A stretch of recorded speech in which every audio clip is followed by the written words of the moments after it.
হয় আমি মানে বহুত তীব্ৰগতিভাৱে প্ৰচাৰটো চলাই আছোঁ। আমাৰ ১ নং কোকৰাঝাৰ লোকসভা সমষ্টিৰ পৰা আমাৰ NDA প্ৰাৰ্থী সন্মানীয় জয়ন্ত বসুমতাৰীক জিকাই দিয়াৰ কাৰণে যিমানখিনি আমি লিগেলিভাৱে যিখিনি কাম কৰিব লাগে সেইটো কৰি আছোঁ। আৰু ইতিমধ্যে আমি এতিয়া আমাৰ কোকৰাঝাৰ সমষ্টিত যোৱাকালি আৰু আজি আমি প্ৰাইমাৰী ৱাইজত আমি মিটিং পাতি আছোঁ সৰু সৰুকৈ, যাতে আমি আমাৰ নিজৰ দলৰ কৰ্মকৰ্তাসকলক আৰু আমাৰ যিমানখিনি ছাপৰ্টাৰ আছে তেওঁলোকক আমি ঠিক কৰি ল'ব পাৰোঁ আগন্তুক ইলেকশ্যনৰ কাৰণে। কোকৰাঝাৰ আমি চবেই জানো যে কোকৰাঝাৰ লোকসভা সমষ্টিত হীৰা চৰণীয়া ডাঙৰীয়াই 10 বছৰ ভুৱা চাৰ্টিফিকেট লৈ তেখেতে MP সাংসদ হৈ থাকিল।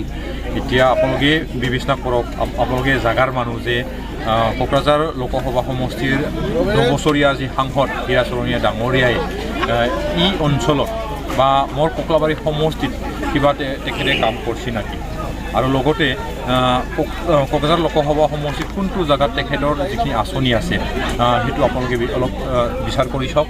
তাৰপিছত আপোনালোকে নিজে অনুভৱ কৰিব পাৰিব যে তেখেতে আমাৰ এই কোকৰাঝাৰ লোকসভা সমষ্টিত তেখেতে 10 বছৰত কি কাম কৰলা। আৰু সেইটো কামটোতো বাদে পাছৰ কথা, কিন্তু তেখেতৰ যিখিনি চাৰ্টিফিকেট, যিখিনি জাতীয় যিখিনি প্ৰমাণ পত্ৰ আছিল, সেই নিজৰ জাতীয় প্ৰমাণ পত্ৰটোও ভুৱাভাৱে তেখেতে লৈছিল। এইটো আজি আমাৰ হাইকোৰ্টে প্ৰমাণ কৰি দিলে। ইয়াৰ পৰা কি বুজা যায়, হীৰা চৰণীয়া ডাঙৰীয়া কি বুজা যায় ইয়াৰ পৰা, যে তেখেতে যে নিজৰ জাতীয় প্ৰমাণ পত্ৰটোও যদি ভুৱাভাৱে লৈছিল, লোৱাৰ পিছত ৰাইজক যি সকাহ নাই, নিজৰ পুঁজিৰ পৰা যে তেখেতে ৰাইজক অলপ হ'লেও মানে কিঞ্চিতৰ কাম কৰি দিয়া নাই, সেইটো একেবাৰে প্ৰমাণ হয়। আনপিনেদি তেখেতে সাংসদ হিচাপে 10 বছৰ হৈ গ'ল, আনপিনেদি BPF হিচাপে আমি 17 বছৰ তেখেতসকলক পালোঁ। তেখেতসকলে 17 বছৰত কি কৰি দিলে? আজি আমাক কৈ আছে যে ৰেকৰ্ডটো ভুৱা বুলি, আমাৰ বিটিআৰ ৰেকৰ্ডটো ভুৱা বুলি। ৰেকৰ্ডত যিখিনি ইমপ্লিমেণ্টেশ্যন কৰাৰ কাৰণে যিখিনি কাম আছে, সেই কামটো এতিয়ালৈকে কিয় কৰা নাই বুলি আমাক সুধি আছে।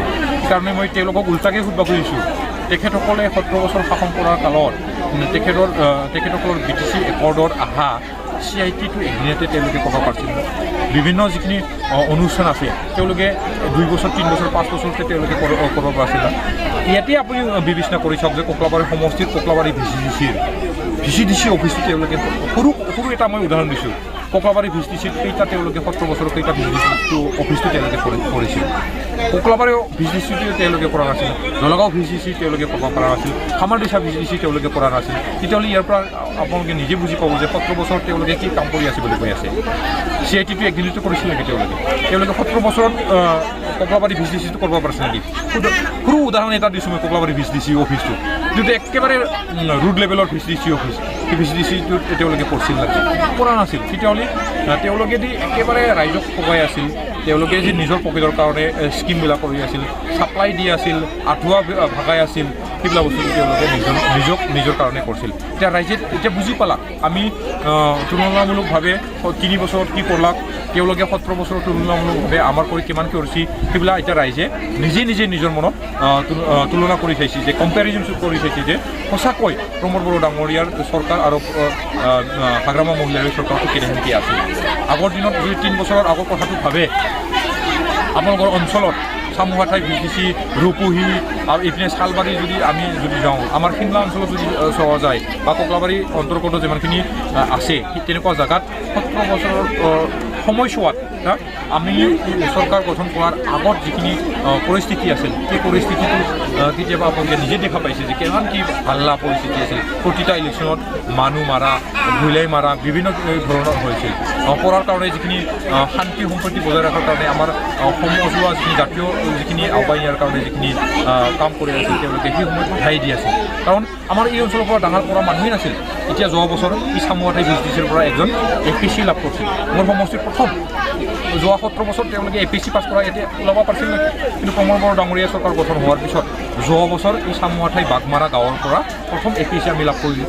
সেইকাৰণে আৰু এইবাৰৰ যোৱাবাৰৰ যি মেট্ৰিক লিডাৰৰ অসমৰ টপ 10ত আমাৰ আঙুলিয়াৰ এজন ছোৱালীয়ে অসমৰ টপ 10ত সোমাই গ'ল। তেতিয়াহ'লে প্ৰমোদ বড়ো ডাঙৰীয়াই শিক্ষাৰ দিশত বা শান্তি সম্প্ৰীতিটো বজাই ৰাখি আমাৰ কোকৰাঝাৰ সমষ্টিত শিক্ষাৰ দিশত কেনেকৈ আগুৱাই গৈছে। সমগ্ৰ বিটিআৰতে টপ 10ত সোমোৱা আছিল। 17 বছৰৰ সমগ্ৰ বিদ্যালয়তে বিভিন্ন চিৰাং ডিষ্ট্ৰিক্ট এতিয়া আমাৰ ছায়েন্সত বা হাই ছেকেণ্ডেৰীত অসমৰ ভিতৰত শ্ৰেষ্ঠ পাৰ্চেণ্টেজ সদায় 3 বা 4 নম্বৰত 3 বা 4 নম্বৰত সদায় থাকে কিন্তু সেই পৰ্যায়টো সেই সময়ত পোৱাই নাছিল সেইকাৰণে আমাৰ ৰাইজে এতিয়া ভোটাৰসকলে ডিচিশ্যন লৈছে যে এইবাৰো আমি আমাৰ NDAৰ প্ৰাৰ্থী জয়ন্ত বসুমতাৰী ডাঙৰীয়া ছবিতে ভোট দি আমাক জয়যুক্ত কৰাৰ কাৰণে তেখেতে মানে ৰাইজে বা ভোটাৰসকলে মানে কৰি লৈছে বিৰোধী পক্ষসমূহে কাৰণ আপোনালোকে 1 নং কোকৰাঝাৰ লোকসভা সমষ্টিৰ সীমা শ্ৰীৰামপুৰ গেটৰ পৰা ইপিনে মচলপুৰ বৰবৰী আৰু বাগানপাৰা সীমালৈকে একবাৰ চাওকচোন এই 4জন বা 5জনৰ MCLAৰ বাদে BPFৰ MCLAৰ বাদে বেলেগ যি MCLA আছে বেলেগ যি MEM আছে বেলেগ যি MLA আছে চব আমাৰে দিছোঁ তেখেতৰ কেইজন আছে 9জন আছে 9জনৰ ভিতৰত 7জন আমাৰ তাতে জইন হ'ল সিদিনা জয় মুছাৰী ডাঙৰীয়া জইন হ'ল ধনঞ্জয় দা জইন হ'ল অমৰ জইন হ'ল প্ৰভাত জইন হ'ল কোকৰাঝাৰৰ ৰেৱা নাৰ্জাৰী জইন হ'ল সজল সিঙা জইন হ'ল ৰাজীৱ ডাঙৰীয়া BJP জইন হ'ল 7জন BPFৰ MCLA আমাৰ লগত এই 3 বছৰৰ ভিতৰত জইন হ'ল কেইদিনমান পাছত আৰু 12 তাৰিখে আমাৰ অসমৰ প্ৰাক্তন মন্ত্ৰী চন্দ্ৰমোহন ডাঙৰীয়া আমাৰ লগত জইন হোৱাৰ কথা তেতিয়াহ'লে বিৰোধী ভয়ো খুব খাব সেইটো স্বাভাৱিক আৰু BPFৰ বাদেও যিমানখিনি GSP আছে তেওঁলোকেতো আমাৰ লগত জইন নোহোৱাৰ কাৰণে বা আমাৰ দলৰ যিখিনি নিয়ম নীতি বা আমাৰ চৰকাৰৰ যিখিনি নিয়ম নীতি সেইটো পালন কৰাৰ কাৰণে আমাৰ EM ডাঙৰীয়াৰ EM মানে ঘনশ্যাম দাসৰ যিখিনি EMটো এতিয়া বৰ্খাস্ত কৰা হয় তেতিয়াহ'লে বিৰোধী ভয় কৰিব লাগবই দলৰ যদি ৰীতি নীতিটো চৰকাৰৰ যিখিনি ৰীতি নীতিটো যদি পালন নকৰে